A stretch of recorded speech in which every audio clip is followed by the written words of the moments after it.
Hi friends, competitive exam അഫയേഴ്സിൻ്റെ പുതിയൊരു വീഡിയോയിലേക്ക് എല്ലാവർക്കും സ്വാഗതം.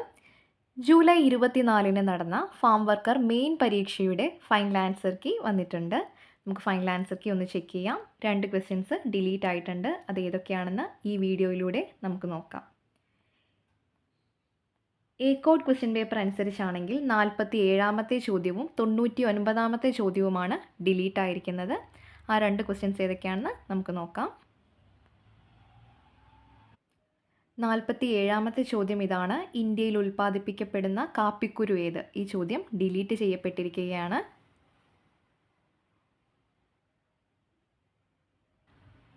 അതേപോലെ 99-ാമത്തെ ചോദ്യം, അതൊരു മാത്സ് ക്വസ്റ്റ്യൻ ആണ്. 4 + 8 20 ആയാൽ 6 + 10 എന്നത് ഏത് സംഖ്യയോട് തുല്യമായിരിക്കും? ഈ ചോദ്യവും ഡിലീറ്റ് ചെയ്യപ്പെട്ടിരിക്കുകയാണ്. എക്സാം എഴുതിയ എല്ലാവരും ഫൈനൽ ആൻസർ കീ വെച്ച് മാർക്ക് ഒന്നുകൂടി കാൽക്കുലേറ്റ് ചെയ്ത് നോക്കുക. ഇതുപോലെയുള്ളൊരു ഇൻഫോർമേറ്റീവ് വീഡിയോ അല്ലെങ്കിൽ ക്ലാസ്സിലൂടെ നമുക്ക് വീണ്ടും കാണാം. താങ്ക്